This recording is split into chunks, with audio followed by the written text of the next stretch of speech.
Comme chaque année, des petits foyers épidémiques de Galles surviennent en Nouvelle-Calédonie, comme dans tous les pays. Donc ce n'est pas une maladie grave, mais c'est une maladie qui est embêtante parce que ça démange énormément, ça donne des boutons. C'est dû à un petit parasite qui va venir dans la peau pour pondre les œufs, notamment les femelles.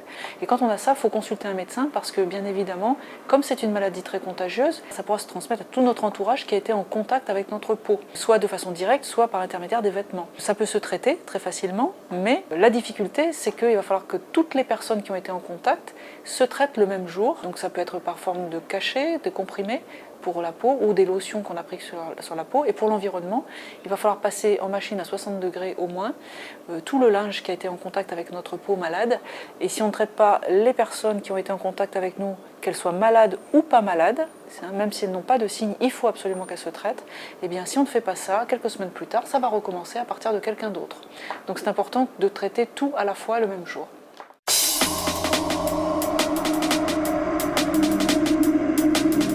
En quoi l'édition de cette année est-elle spéciale par rapport aux précédentes? Quand on a fini en 2012 le festival Matapilatrenier à Touo, les élus, la direction ont décidé de redonner une nouvelle dimension au festival. Et cette nouvelle dimension, on s'est focalisé avec l'équipe organisation, avec les partenaires, surtout la partie artistique par le département musique traditionnelle, à l'IFMI. On s'est focalisé sur le chant et le danser. Sur le chant et le danser, par rapport à la pratique actuelle, c'est qu'on a décidé d'enlever carrément tout ce qui est musique, des groupes musicaux avec des instruments et tout ça. Donc on a fait le choix de mettre en place une scène hexagonale, donc en cercle, pour mettre en lumière la pratique de IOI, du Ai. Et c'est pour ça que vous voyez derrière moi la scène hexagonale qui, pour la première fois, il va être ici en province. C'est pas la première fois qu'il va être en province Nord, mais pour la première fois, on va l'utiliser pour être le cœur du festival. Il y aura des visiteurs durant ces 4 jours. Qu'est-ce qu'ils vont trouver concrètement ici sur le site durant ces 4 jours? Alors déjà pour les gens qui viennent, s'ils veulent poser leur tente et tout ça, c'est absolument important de dire qu'il y a des sites qui sont gratuits ici sur la tribu de Tiabet, où les gens ils peuvent poser leur tente, ils peuvent venir en famille. C'est sécurisé, et il y aura des ateliers pour les enfants, notamment des ateliers de fabrication de musique traditionnelle, notamment de la vannerie, initiation à la vannerie, initiation aux sculptures et initiation sur tout ce qui est, je dirais, tout ce qui est instruments traditionnels qui permettent de faire de la musique ou le chant sur cette dimension-là qu'on a recentré l'essentiel. J'entends essayer de dessiner sur le bois le truc que je veux sculpter, le motif à sculpter. Georgie Touyada est l'un des organisateurs du festival. Passionné par l'artisanat sur bois, il fait également partie des 5 sculpteurs présents sur le site.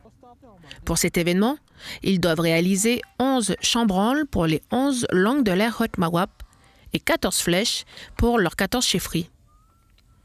Georgie est en train de finir de sculpter celle qui représentera la chefferie Aovas du district d'Arama, une chefferie dite guerrière. Comme c'est la chefferie de guerre, j'ai représenté la massue de guerre là, qui est là. C'est comme ça. Ici. Et puis avec les 2 becs d'oiseau comme ça.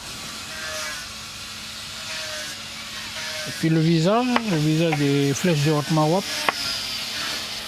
La tête de la flèche du pays et puis une autre massue là-haut, en l'air. Une représentation de la chefferie qui reste artistique. Là, on est plus dans un travail artistique de décoration ou de choses comme ça. C'est pas pareil que si le sculpteur de la chefferie fait la flèche de la chefferie. C'est un peu dans l'inspiration de chaque sculpteur qui fait selon ce qu'on lui dit par rapport au thème, aux représentations données dans les chefferies, des totems ou du nom de la chefferie. Toutes ces sculptures seront visibles sur le site de la tribu de Tiabet tout au long de ces 4 jours de festivités.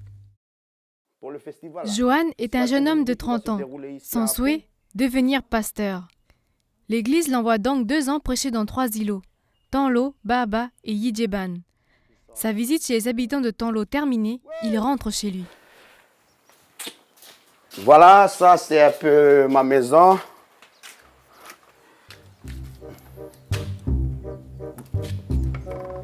Je sais pas si il faut que vous... Je vais faire montrer ma maison, mais comme c'est une maison de célibataire, c'est tout le... C'est comment? Vous voulez aller découvrir ou...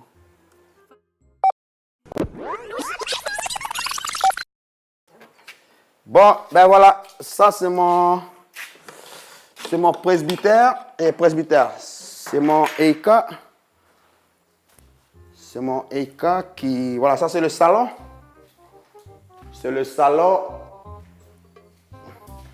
On va faire un peu de la lumière.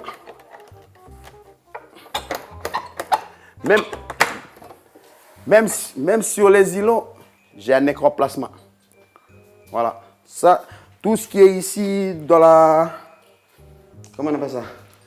Dans le Eka, ben, c'est tout ce qui est... C'est tout ce qui a été préparé par la paroisse.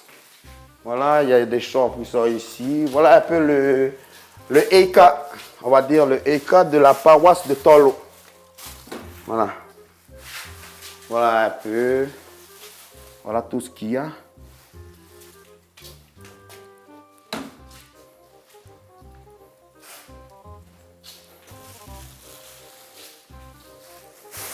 Il faut bien savoir que moi je suis célibataire.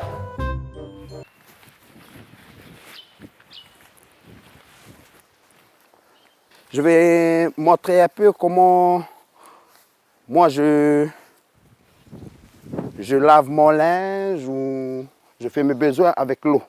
Derrière en bas, il y a le trou d'eau qu'on appelle Maïmali. Je vais être obligé de prendre le seau d'ici pour aller chercher de l'eau. Je vais aller chercher de l'eau là. Oh. Ah oui, c'est bon.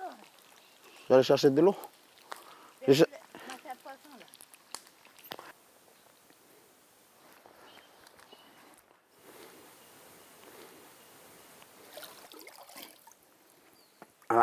Pour aller laver le linge, voilà.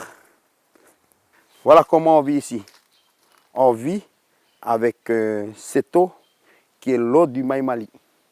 Pour pouvoir passer les 2 ans de proposant, il est très important pour moi de m'inspirer des écritures, mais aussi de m'inspirer de la façon de faire des paroissiens. Comment les paroissiens ils voient le Dieu des îlots. Comment Dieu il œuvre en chacun d'eux dans les îlots. Voilà, c'est ça qui est très important. Parce que le Dieu qui œuvre dans les îlots, ce n'est pas le même Dieu qui œuvre dans la Calédonie.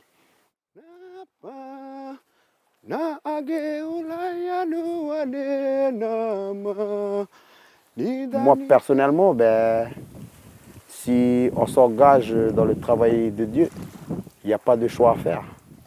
C'est parce que tous les terrains qu'on va être mutés demain sera tout différent. Le plus important, c'est de s'y adapter. Mais si je ne m'y adapte pas, ça veut dire que quelque part aussi, il y a vraiment un problème qui se pose, quoi. Non seulement concernant ma vocation, mais aussi concernant aussi les situations que je rencontre, quoi. Les visites sur Tanlo sont terminées. Joan ne doit pas traîner sur l'île. En effet, à marée basse, l'accès devient difficile notamment sur sa voisine Yidjeban où il doit se rendre dans quelques heures. Là, le vent s'est levé et la traversée s'annonce difficile.